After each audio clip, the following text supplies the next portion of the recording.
Hello and welcome to State of the Union. I'm Stefan Grobe in Brussels.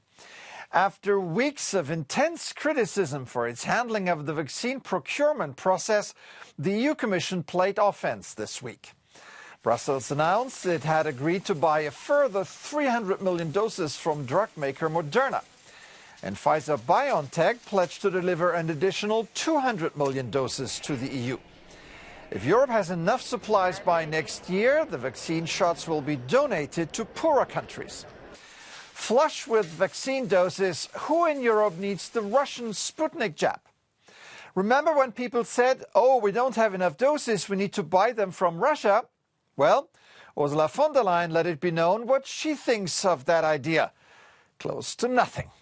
Overall, I must say, we still wonder why Russia is offering, theoretically, millions and millions of doses while not sufficiently progressing in vaccinating their own people. This is also a question, I think, that should be answered.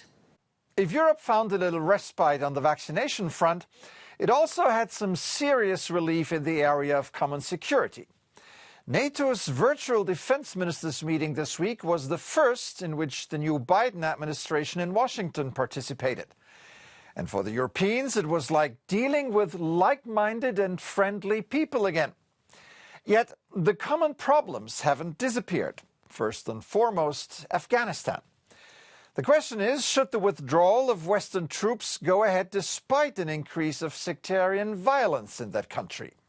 We went into Afghanistan together, NATO allies, partners and the United States after 9/11. We have made decisions on adjusting our presence together, and we will also make the decision when the time is right to leave together.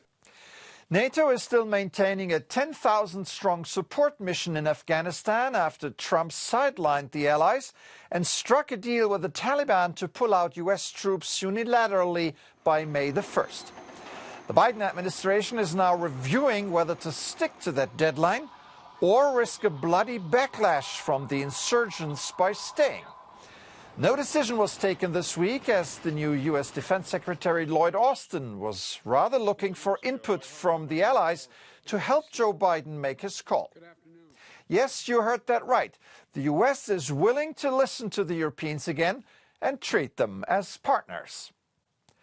Joining me now is the acting U.S. ambassador to NATO, Douglas Jones. Welcome to the program. Thank you, Stefan, for having me. President Biden has moved quickly to begin restoring American engagement internationally and I quote, earn back our leadership position. How does that play out at NATO?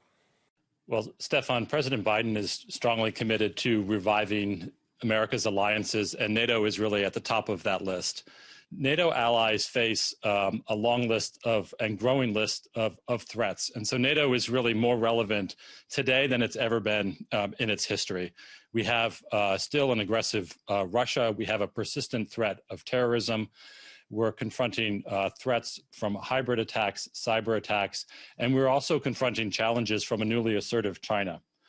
So we as the United States recognize that we alone cannot address all of these challenges, and neither can any other individual ally.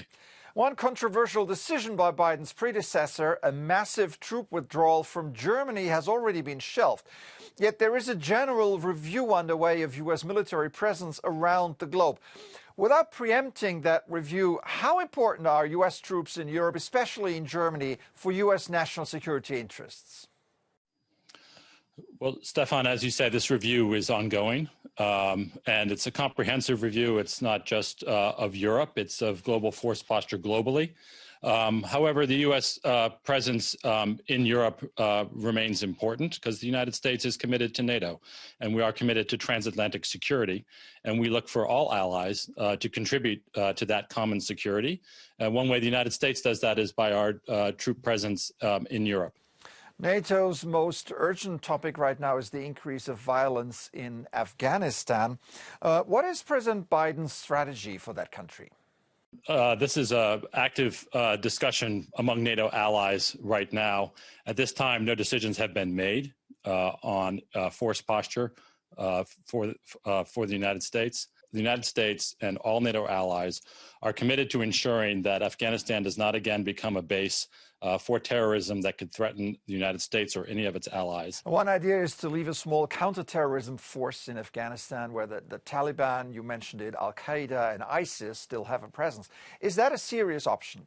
We recognize that the ongoing diplomatic process is the best chance to come to a lasting and durable solution in Afghanistan, and all allies are supporting that. But there have been no decisions taken yet at this time on any future force posture possibilities. All right, Douglas Jones, acting U.S. Ambassador to NATO, thank you for being with us today. Thank you so much for having me. The new administration in Washington has now been in office for a month, and governing has become a smooth, almost boring operation. What a contrast to the riots at the Capitol and Trump spreading lies about the election for weeks.